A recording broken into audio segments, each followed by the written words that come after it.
Good morning बच्चों, कैसे हो आप सभी। आशा करता हूँ आप सब बहुत अच्छे हो और अपनी अपनी पढ़ाई अच्छे से कर रहे हो। बच्चों, जो बच्चे इस चैनल पर पहली बार आए हैं वो इस चैनल को सब्सक्राइब करके बेल आइकन को प्रेस कर दीजिए।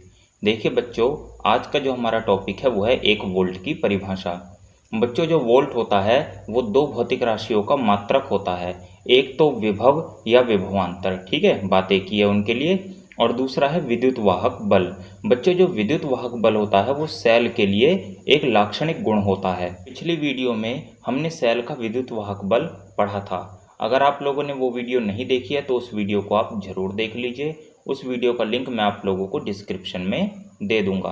तो देखिए बच्चों, वोल्ट वोल्ट को हम पढ़ते हैं कि है क्या। देखिए, सूत्र E = W/Q। बच्चों, E क्या है? E है सेल का विद्युत वाहक बल, W है सेल द्वारा दी गई ऊर्जा या सेल द्वारा किया गया कार्य, अपॉन में Q, यानी कि Q आवेश को सेल सहित पूरे परिपथ में प्रवाहित करने में सेल द्वारा किया गया कार्य और उस आवेश का अनुपात क्या है? वैद्युत वाहक बल। तो देखिए बच्चों, इसका मात्रक जो था वो वोल्ट था, तो हम इसकी जगह रख देंगे 1 वोल्ट। बराबर हो जाएगा बच्चों, कार्य या ऊर्जा 1 जूल हमने रख दी, अपॉन में आवेश Q का मान हमने 1 कूलाम रख दिया।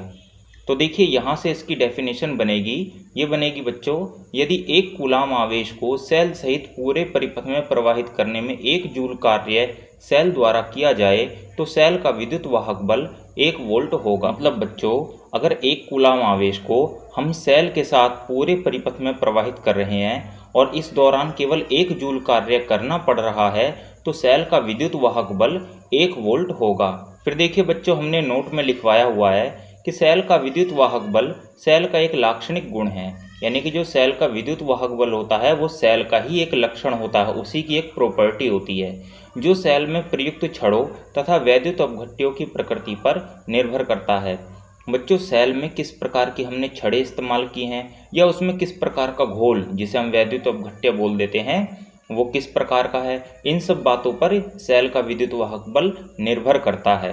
अगली लाइन में है कि वैद्युत अपघट्यों की मात्रा, प्लेटों के आकार आदि का सेल के विद्युत वाहक बल पर कोई प्रभाव नहीं पड़ता। बच्चों, हम वैद्युत अपघट्य कितनी मात्रा में ले रहे हैं, प्लेटों का आकार क्या है, इन सब बातों का सेल के विद्युत वाहक बल पर कोई प्रभाव नहीं पड़ेगा। अगला टॉपिक है बच्चों, टर्मिनल विभवांतर। देखिए, टर्मिनल विभवांतर है क्या? किसी परिपथ में किन्हीं दो बिंदुओं के बीच एकांक आवेश को प्रवाहित करने में किए गए कार्य को उन बिंदुओं के बीच टर्मिनल विभवांतर कहते हैं। इसे V से प्रदर्शित करते हैं। बच्चों, जो टर्मिनल विभवांतर होता है वो परिपथ में किन्हीं भी दो बिंदुओं के बीच एकांक आवेश को प्रवाहित करने में किए गए कार्य के बराबर होता है। बच्चों, ध्यान से समझिए। मान लीजिए किसी परिपथ में हमने कोई दो बिंदु मान लिए, उन दो बिंदुओं के बीच हम किसी आवेश को, कोई आवेश है, एकांक आवेश मान लीजिए, एकांक आवेश को प्रवाहित करने में कुछ कार्य करना पड़ रहा है, तो वही कार्य कहलाएगा बच्चों टर्मिनल विभवांतर। देखिए, विद्युत वाहक बल में क्या था? विद्युत वाहक बल में एकांक आवेश को पूरे परिपथ में प्रवाहित करना पड़ रहा था, ठीक है, सेल के साथ साथ पूरे परिपथ में प्रवाहित करना पड़ रहा था। लेकिन यहाँ हमें पूरे परिपथ में प्रवाहित नहीं करना, यहाँ हमें केवल दो बिंदुओं के बीच ही प्रवाहित करना है। देखिए बच्चों, ये जो डायग्राम आप लोग देख रहे हैं इसमें क्या है? इसमें एक सेल है नीचे जिसका विद्युत वाहक बल E है। इस परिपथ में 3 प्रतिरोध तार हमने जोड़ रखे हैं, मतलब 3 तार जोड़ रखे हैं। देखिए बच्चों, जो पहला तार है उसके दोनों बिंदुओं के बीच जो विभवांतर है वो V1 है। तो बच्चों, ये V1 भी क्या हो गया? टर्मिनल विभवांतर। क्यों? क्योंकि ये इस परिपथ के एक प्रतिरोध के सिरों पर विभवांतर है, ठीक है ना, तो ये टर्मिनल विभवांतर हो गया। अब देखिए बच्चों, ये जो दूसरा प्रतिरोध है इसके सिरों पर विभवांतर है V2, तो ये भी एक टर्मिनल विभवांतर है क्योंकि ये इस परिपथ के दो बिंदुओं के बीच का विभवांतर है। ठीक ऐसे ही जो V3 है वो तीसरे प्रतिरोध के सिरों पर विभवांतर है, तो ये भी एक प्रकार का टर्मिनल विभवांतर है। देखिए बच्चों, अगर सभी बिंदुओं पर अलग अलग टर्मिनल विभवांतर हम निकालें, कुछ ना कुछ है, ठीक है, सभी बिंदुओं पर कुछ ना कुछ टर्मिनल विभवांतर हैं, तो सेल का विद्युत वाहक बल E किसके बराबर हो जाएगा बच्चों? उन सभी टर्मिनल विभवांतरों के योग के बराबर होगा। तो देखिए, हमने लिख रखा है, यदि किसी परिपथ में टर्मिनल विभवांतर V1, V2, V3 हो तो विद्युत वाहक बल इस प्रकार होगा बच्चों, विद्युत वाहक बल इस प्रकार हो जाएगा E = V1 + V2 + V3। मान लीजिए V4 भी इसमें कहीं टर्मिनल विभवांतर होता तो हम V4 को भी इसमें ऐड कर देते। देखिए बच्चों, अगला टॉपिक है सेल का आंतरिक प्रतिरोध। यह आंतरिक प्रतिरोध वेरी इंपॉर्टेंट टॉपिक है, ठीक है, तो इसे ध्यानपूर्वक आप लोग समझिएगा। देखिए इसमें है कि सेल के घोल द्वारा धारा के मार्ग में लगाए गए अवरोध को सेल का आंतरिक प्रतिरोध कहते हैं। बच्चों, जो सेल का घोल होता है वो भी क्या करता है, धारा के मार्ग में कुछ अवरोध लगाता है, कुछ रुकावट उत्पन्न करता है, तो उसे ही हम क्या बोलते हैं, सेल का आंतरिक प्रतिरोध बोलते हैं। क्यों? क्योंकि वो सेल के अंदर से प्रतिरोध लग रहा है, ठीक है, परिपथ में बाहर से नहीं, सेल के अंदर प्रतिरोध लग रहा है, इसीलिए हम इसको सेल का आंतरिक प्रतिरोध बोल देते हैं। इसे R से प्रदर्शित करते हैं, इसे बच्चों हम स्मॉल r से प्रदर्शित करेंगे। देखिए बच्चों, फिर टॉपिक है इसमें आंतरिक प्रतिरोध को प्रभावित करने वाले कारक, यानी कि ऐसे कौन कौन से कारक हैं जिनसे आंतरिक प्रतिरोध बढ़ता है या घटता है। आइए बच्चों पढ़ते हैं इसको।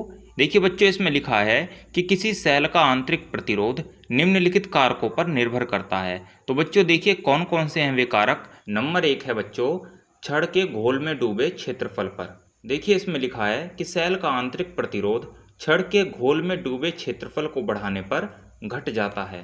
मतलब बच्चों, जो छड़ है जिसे हम इलेक्ट्रोड भी बोलते हैं, वो घोल में या वैद्युत अपघट्य में जितनी ज़्यादा डूबी होगी, सेल का आंतरिक प्रतिरोध उतना कम होगा। दूसरा है बच्चों, छड़ के बीच की दूरी पर। देखिए इसमें लिखा है कि सेल में छड़ों के बीच की दूरी बढ़ाने पर सेल का आंतरिक प्रतिरोध बढ़ जाता है।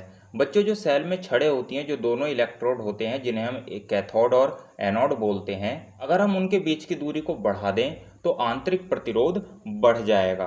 तीसरा है बच्चों, घोल की सांद्रता पर, यानी कि बच्चों जो वैद्युत अपघट्य है उसकी सांद्रता कितनी है, उसकी कंसंट्रेशन कितनी है, इस बात पर भी सेल का आंतरिक प्रतिरोध निर्भर करेगा। देखिए कैसे, घोल की सांद्रता को बढ़ाने पर सेल का आंतरिक प्रतिरोध बढ़ जाता है। मतलब बच्चों, जो घोल है वो हम जितना गाढ़ा लेंगे या कह सकते हैं जितनी अधिक सांद्रता का लेंगे, उतना ही ज़्यादा उसका वैद्युत प्रतिरोध होगा। तो वैद्युत प्रतिरोध कम करने के लिए हमें घोल की सांद्रता को कम रखना होगा। चौथा है बच्चों, सेल का आंतरिक प्रतिरोध घोल तथा छड़ों की प्रकृति पर भी निर्भर करता है। मतलब बच्चों, घोल हमने किसका लिया है, जैसे कॉपर सल्फेट का लिया है तो उसका आंतरिक प्रतिरोध कुछ और होगा, अमोनियम क्लोराइड का लिया है तो उसका आंतरिक प्रतिरोध कुछ और होगा। मतलब अलग अलग पदार्थों का अलग अलग होता है।